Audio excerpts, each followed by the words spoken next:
So I recently gave my beloved Junghans Max Bill to an architect friend of mine for Christmas. By the way, can you think of a better watch for an architect? Goliath National Bank. Well, over the course of the last couple of months, I've grown a Bauhaus hole in my heart, but I think I've finally found a worthy replacement. So let's talk about this watch and also why I love German watches so much.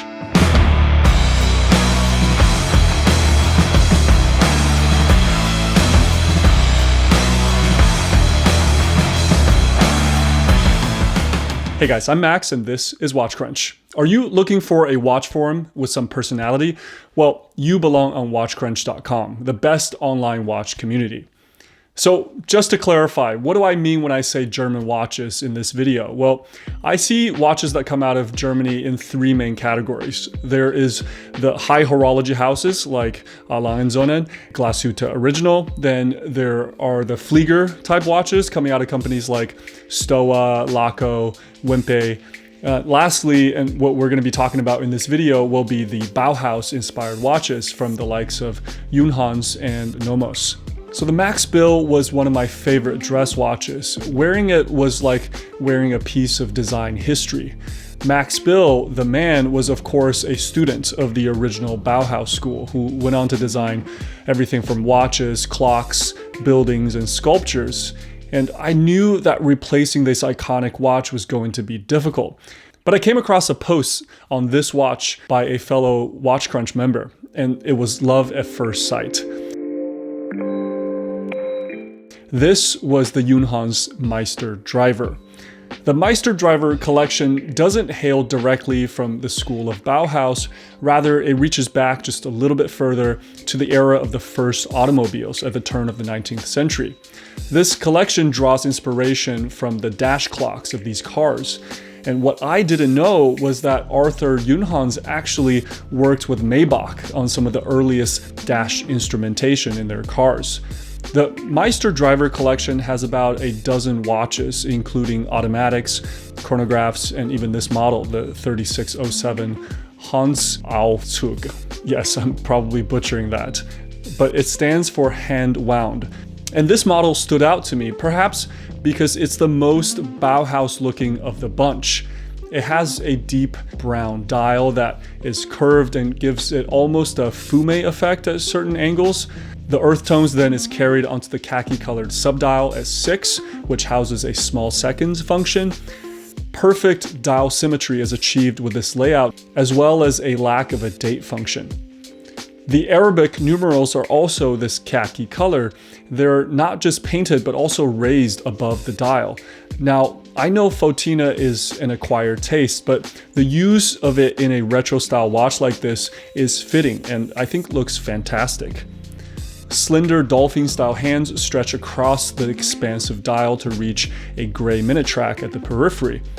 Now, Bauhaus styling can be a bit kitschy in this day and age, and I blame the butchering of Bauhaus by numerous copycats like Daniel Wellington and other cheap watch brands, but you know real Bauhaus when you see it.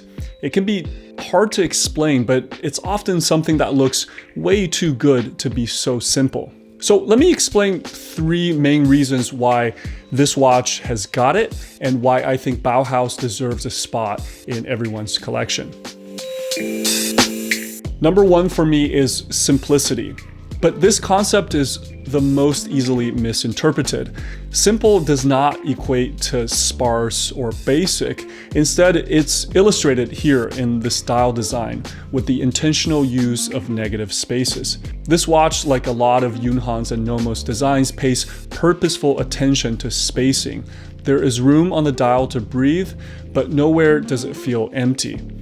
The numerals are also simple, not quite the sans serif of the Max Bill, but it is unmistakably Bauhaus with just a flair of Art Deco. And by adhering to this principle of purposeful design, you are allowed to play without looking outlandish. And the result is a watch that looks good today, tomorrow, and quite possibly 30 years from now. The number two thing about Bauhaus is a focus on functionality. German design tends to lead with engineering, which then informs the design, and proverbially called form follows function. The Bauhaus school, founded in 1918 following the Second World War, set a new course on design. In response to the ornate embellishments of the Art Nouveau period, founder Walter Gropius thought to get down to basics and utilize the function of an object to inform its design.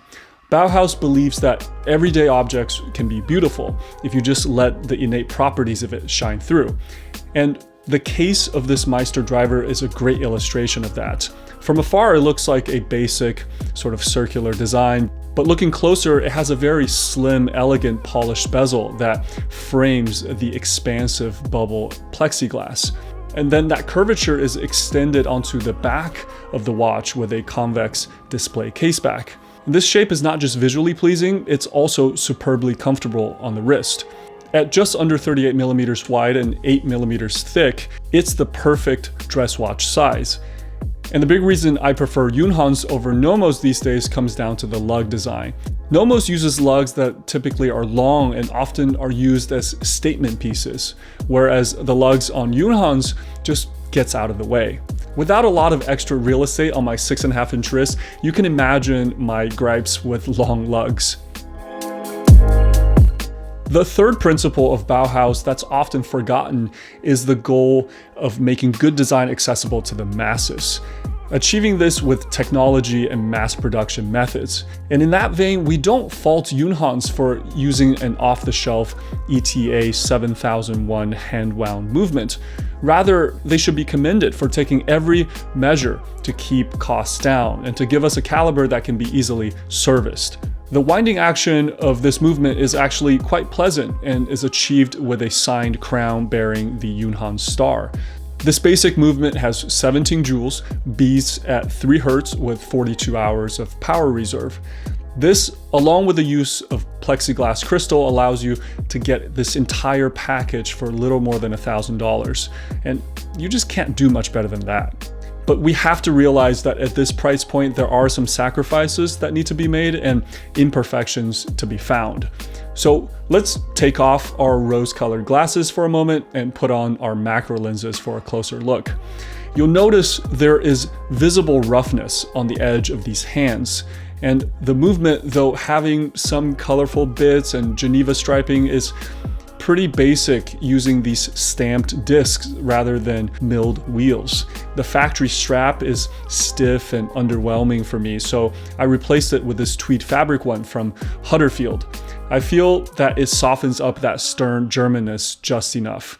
So needless to say, I'm very happy that I found a worthy replacement for my Max Bill.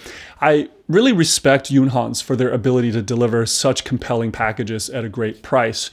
And in comparison to Nomos, Junghans design feels just a bit more traditional and they're a little bit more economical, making them great entry points for early collectors. Nomos design, on the other hand, is more playful and sort of a modern take on Bauhaus. Do you like German watches? Do you think they deserve a spot in your watch box? Let's take the chat to watchcrunch.com. We created WatchCrunch because we needed a better platform for talking watches, and it's gotten such a warm reception from the community so far that we're working hard on improvements to the site and simultaneously working on an app. Did I mention it's free? So come check it out. I'll put a link to a thread on this watch in the pinned comments below. As always, nice chat, take care, and I'll see you in the next one.